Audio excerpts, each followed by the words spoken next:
Welcome back to Sports Talk ATL. I am Chase Earl, joined by Alex Sword. Thank you guys so much for joining us on this Thursday evening. We're going to talk about the most disappointing teams in the MLB. Now, I think you could easily put the Cardinals at number one. In fact, I might put the Cardinals at number one. But we just talked about them being sellers. Let's talk about some other teams. Mets, Padres, those are the two obvious ones. They still are in the race, technically. I think they're going to try to go for it if they get hot after there. But which one of those two would you say is more disappointing? I think it's the Mets. I don't know if it's because we're Braves fans or not, but it always felt like, the Padres were kind of just throwing pieces together, if that makes sense. Whereas like the Mets were a really, really, really good team last year. They returned that team. They paid everybody. They brought in and they replaced DeGrom with Verlander, who's coming off a Cy Young. Edwin Diaz was by far the best closer in baseball. They added a ton of arms to the bullpen. Pete Alonso was getting Francisco Lindor and Pete Alonso were getting preseason MVP in the conversation. And you want to just talk about the biggest, and it might be because we're Braves fans. It might be because they're in the New York media. It might be because Steve Cohen is just the most boisterous owner in all of sports now. He's just throwing money at a problem. I don't know what it is about this team, but they just get more attention because they're in New York. They are by far, to me, the most disappointing team in terms of expectations, coming off over 100-win season with expectations. You finally were getting over that hump. The Braves got you right there. Hey, maybe we were a little early. We're here. We're here, and we're here now.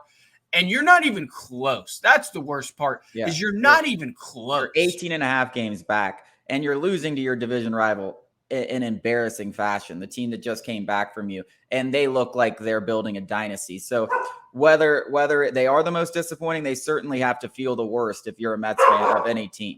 It's not even close. Yeah, no doubt. And the same could be said for the Padres. I will say this.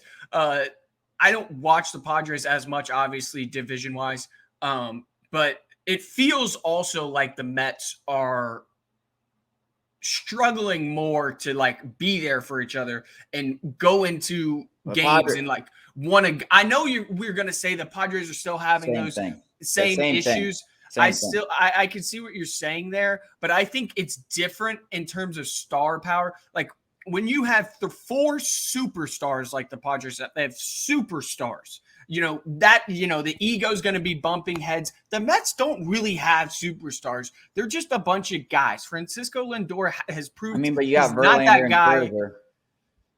Yeah, but I feel like they're not really the ones that are doing this. They're not blaming Francisco Alvarez for their struggles like the Cardinals are blaming Wilson Contreras and things like that. It just feels like when you've got the best players in baseball all together, egos are always going to be affected.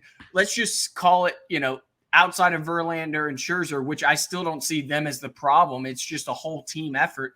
It just feels like the Mets hate showing up to work. And with that being said, I just want to throw in another one. And it's because I hate this franchise, is the Angels. Listen, nobody was expecting them to compete for a World Series. But just talking about not this season, but just the past few seasons, how could you possibly have the two best players in baseball and not even make the postseason? That is the biggest crime in baseball in the past decade is what the Angels have done with those two players. It's a shame, really, for all the baseball fans. It's not even that they're the most disappointing because you expect it, but it's pathetic that you have to expect it. It's pathetic that you have to expect it. Another team to throw in the mix just going into the AL, I definitely think, is the Chicago White Sox. I mean, this is a team that was supposed to be the baby Braves. Like, they're following the Braves thing. They have all these guys. And you even have Luis Robert having a fantastic year. I mean, he's one of the top players in baseball this season. Tim Anderson has been terrible. Their pitching staff has had issues. I mean, they've got a lot of good talent. I mean, every time I go through the players that they could trade away, they've got talent on talent. Even the guys that they're not going to trade away. I mean, they have talent on this team.